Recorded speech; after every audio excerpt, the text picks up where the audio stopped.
When I was 16, I won a great victory. I felt in that moment I would live to be 100.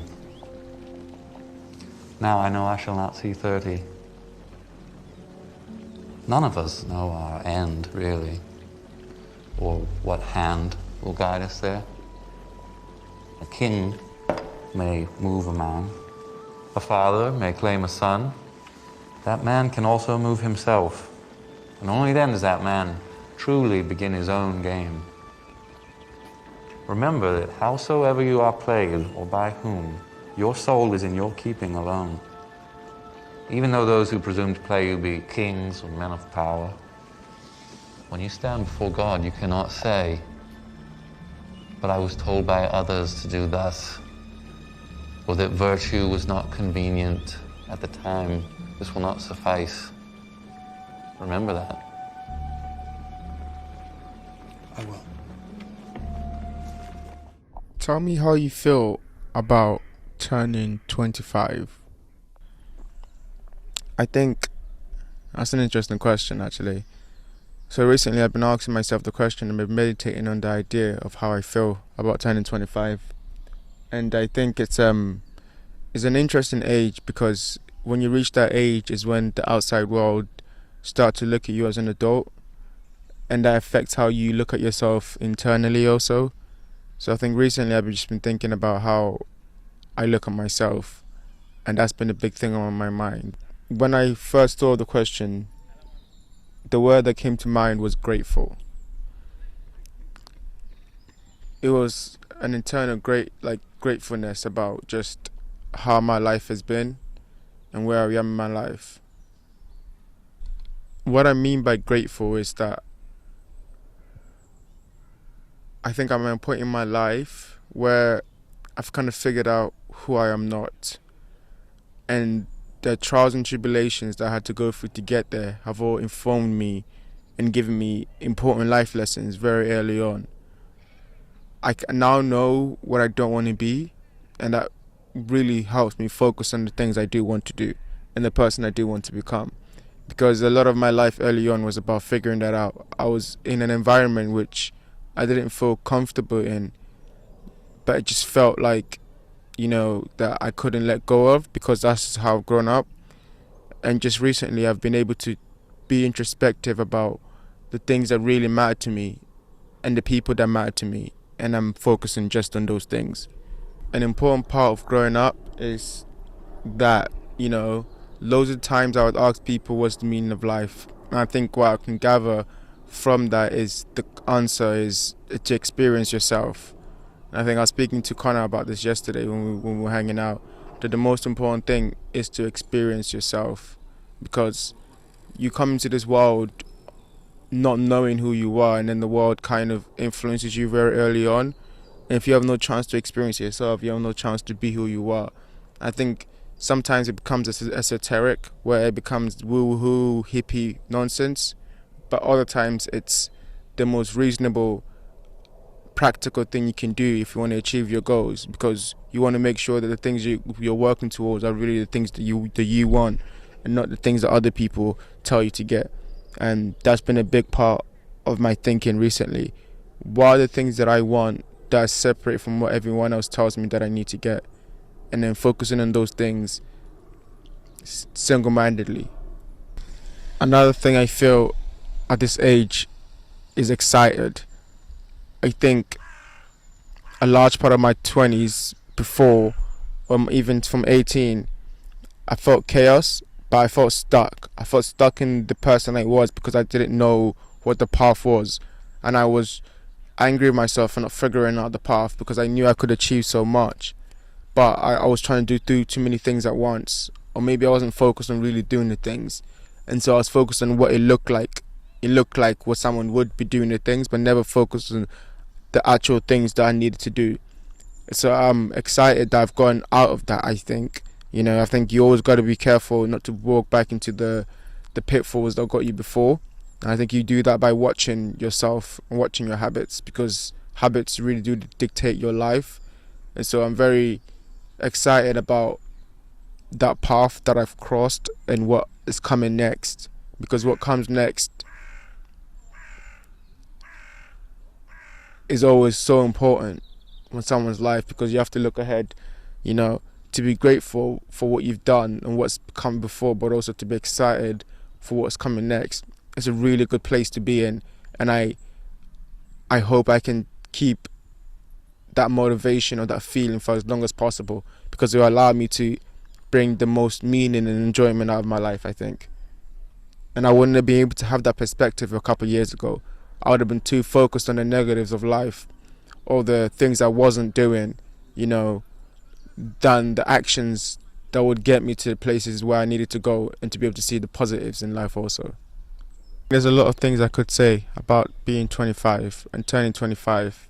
A lot of things I could say about the person I was, or the person I'm trying to become.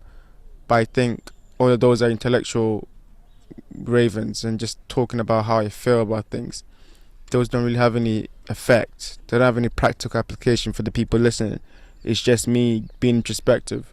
I think far more than that, I think I can say, or you can see even the progress that I've made on this channel, or the progress of what I've been able to achieve just through the things I've done. Talk to me about some of the stuff, some of the things you are grateful for in your life. I think I'm very grateful for my family. You know, I'm grateful for their guidance all throughout.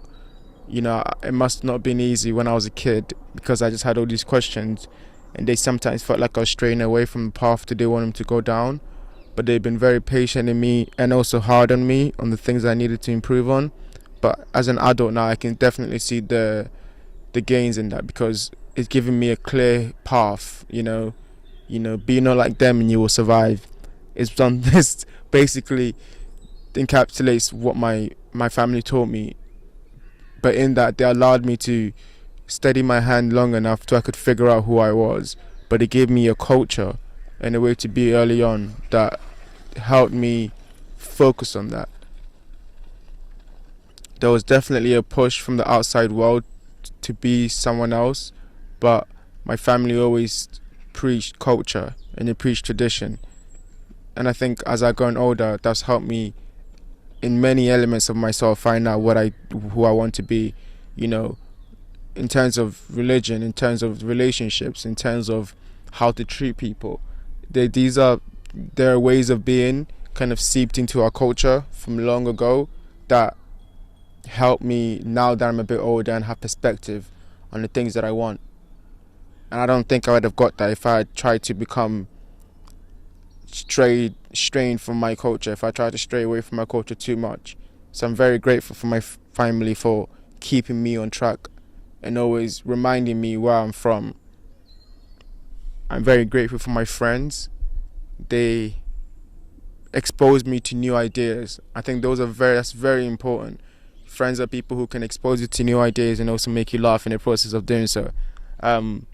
I've had some very good friends. I think you can see from the channel, from the podcast, everyone that's been on here has been a friend of mine, one form or another. A very old friend or some new friends that I'm very excited to meet and to grow with. So I think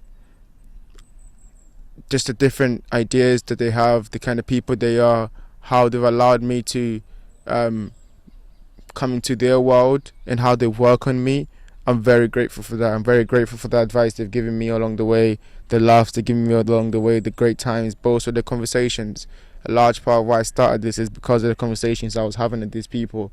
And I realized that I wasn't seeing this anywhere else, especially for people around my age group, especially in London, that maybe it is happening, but it's not happening in my group of friends who I think are amazing. And so the channel is a dedication to them, for me to show how cool they are to the rest of the world, but also to grow that and bring other people on here, because I think it's not just them, it's also a large group of people also. I'm excited by our growth. I'm excited by each and every person that I know. There's so many more people that I haven't had on the channel that I would love for you guys to meet, because they're also amazing people. They're also really good friends of mine. But I'm excited. I'm excited by each and every one of you's progression and future. I'm excited by the time we're going to spend together, the memories we're going to make. And so I'm grateful to God for bringing all of you into my path, and even the people that I don't talk to, I am internally grateful for, because in a stage in my life you were very important to me, and you're still important to me. But in that moment you taught me a lot about life, and I'll never forget that. I'll never forget you for helping me through that, in that path that I was on, and even if we don't talk, I still have that gratefulness inside of me. So whenever you reach out, I'll always be there for you and always be there to apply. I'm growing, so I will make mistakes along the way, but I think the making of mistakes is a very important part in the growth, because you have to try and fail, but you have to try first. And if you never try, you never fail. How do you think or feel that you've changed over the years? Around 2 years ago, I made a video titled Lost Passions and Overthinking. And I think in that video was like the inflection point of where I decided to make change in my life and to start doing the things that I knew would have positive outcomes. And I've been on like a linear progression ever since that video. And it's all accumulated to this moment. I think figuring out from that point what I needed to do and taking those steps one day at a time to achieve those things that I wanted to achieve at that time, because I made a mood board, I made goals, I wrote them down, the things I needed to achieve, what I wanted to achieve that year, and then going forward, really helped me visualize and plan out the next couple of months. And I think once I started focusing on the actions that I wanted to achieve, it started to infect the internal. And I think it's taught me a lot about life, how the only way you make change is through action. I think a large part of growth is the feedback loops you have with your feelings about the growth. So once you start to make change, you might not feel great. It'll feel like you find a new path, but the changes obviously cause you stress in a moment because you're having to become someone new. You're having to do things that are hard. You have to go on runs every day. You have to work hard every day. Set a goal for yourself, a challenge. Get out of your comfort zone. In doing that, you might find an initial boost, and then afterwards there's a temperament that comes with it. There's a loneliness that comes with it, because you are now changing your surroundings and changing your environment and not allowing those old thought patterns to dictate what you do now. And then after that, there is a lull period where you fall out of love with the idea of self-improvement, and that's when you really start to figure out if the things that you wanted are the things that you wanted, because you can easily give up. You can easily just go back to those old thought patterns because they feel comfortable and they feel familiar. But once you allow yourself to grow, allow yourself to change, allow yourself to go to new environments and meet new people, and then you allow those new people to affect you, your internal start to change, because you start to value different things. That loneliness becomes not a loneliness but a metamorphosis. But I think you understand what I'm saying, because you start to grow through a change, and so you start to change your perception about the change. Almost you start to change your perception about the loneliness that you're having, or the period of time you're going where you don't know exactly what your goals are, or you don't know exactly what your day-to-day looks like, but you know it's not like it was before. And then over time you start to slowly see the change. I think what's so great about change is that it's linear until it's not. So it's slow progression until you look back and then you perceive the fact that you've changed so much, because all you can really do, or you remember, is the day-to-day. But it's compound interest. So 6 months time you'd have made so much progress that the 6 months before you wouldn't have thought it was possible. What would you say to yourself, or the version of you that's watching, in a year's time?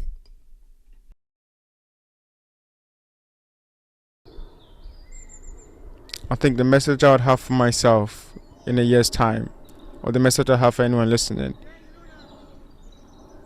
to allow yourself the space to grow by creating the space in your life, getting rid of the things that you think that you know aren't good for you, and embracing the new challenges that you want for yourself. On the other side of that fear lies a vast space. In that space, you can feel whatever you want in that. I think that's the best kind of conception I can give. That it's not going to be the underside of that fear. It's just clarity, but there will be space because you will have made space for the things that you want in life. 25 feels like a weird age because I don't feel. I mean, I've always been pretty mature, even when I was a kid, right? Especially in my teen years, because I felt the responsibility that I needed to achieve for my family.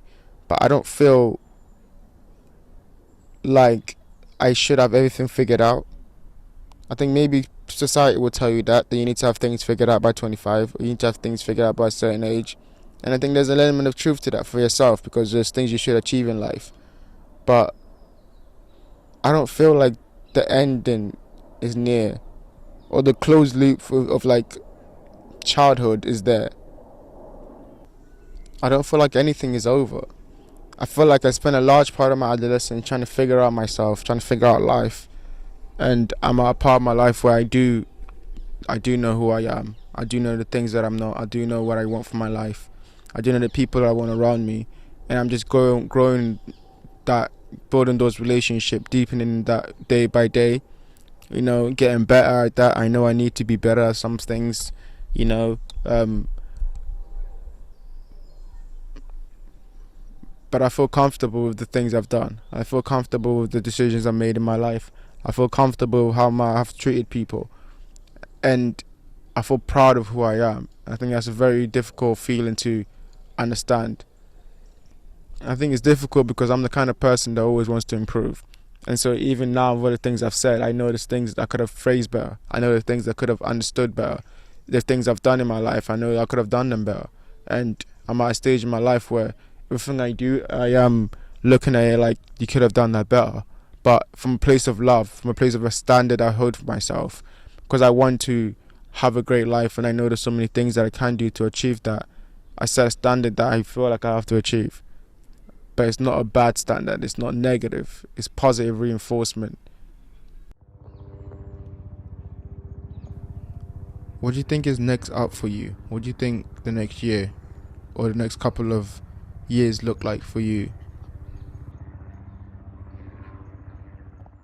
I think what's next is continuing the path that I'm on. I think once you find a set of way of being, it's just about like compound interest. Just continuing doing the things that, you know, bring you happiness progressively, as I said in my last video, over and over again, because then you start to create space for the things that you want in life.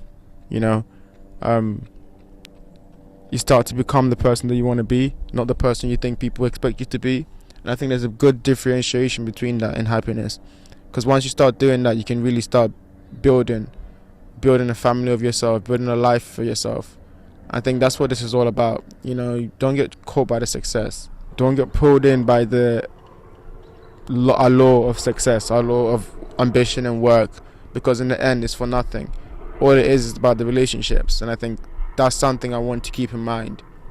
It's about what's next. It's about building those relationships even further. You know, I use this podcast as a way to get people to sit down and talk about important stuff, because you know, you allow yourself the breathing space to talk about things that you actually care about, instead of the day-to-day mundane things about life. So yeah, I think that's the next stage. The next step is building deeper and deeper relationships with family, with friends, with myself, you know, because I think in the end I've realized that's what it's about. Even the ambitions that you have, they're just a reflection of the relationship you have with yourself, or the lack of comfortability you have with your current situation. So you want more, thinking more will be what will finally solve the equation for you. But I don't know how true that is. I think you have to be okay with what you have. You have to learn to be okay with what you have, and I think that's what life is. That progressive journey to being okay with the things you're given. So I think in the end, I am grateful. I'm still curious about the world. I'm curious about the things and information, and a lover of knowledge and experience, and I'm anticipating that being definitely the next phase of my life, experiencing more, experiencing different cultures firsthand, meeting new people, building those new friendships, and investing in those relationships that are important to me. And I'm also excited about the work. I'm excited about the writing and where that's taking me. I'm excited about the poetry and the expression that allows me to do, and obviously the podcast and how that allows me to connect to people. So I'm excited and grateful to all of you for watching.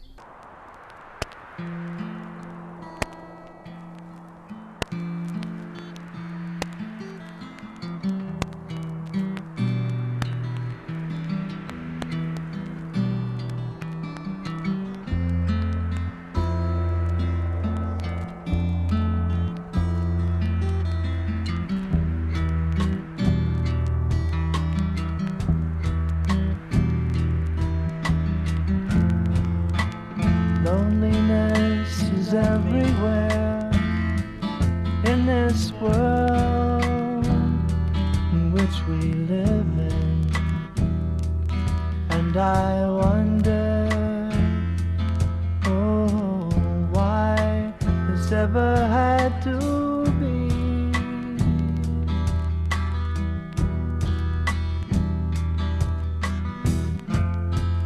So many losing hope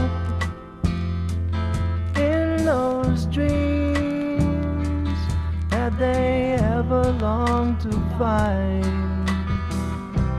Spend their lives slowly drifting to some cold dark shore,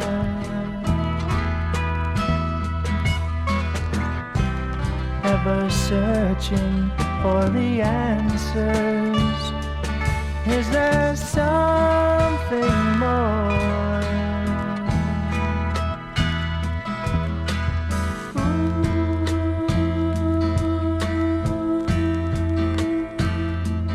Do you know Where life is taking me?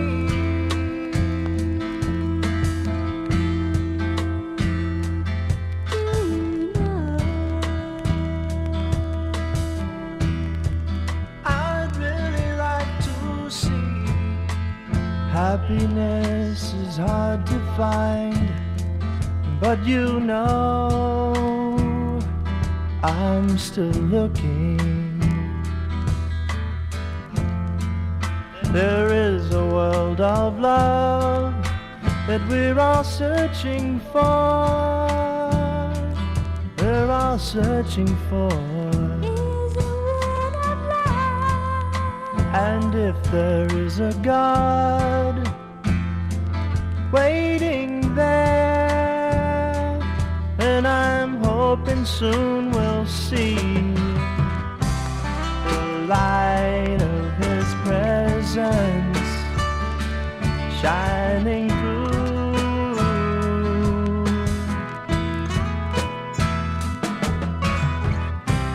The light of His presence shining through,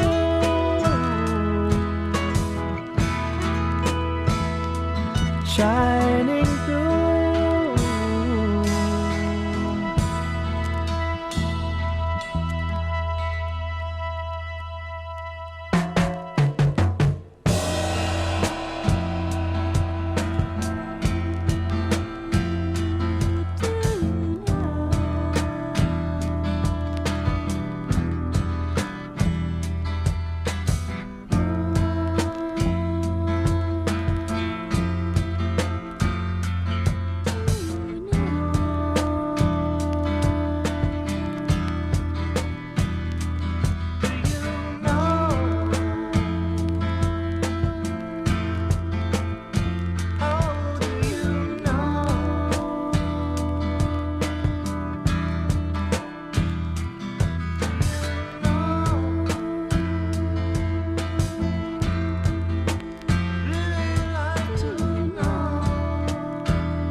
Don't know where I'm going to take it, but it's a beginning, right?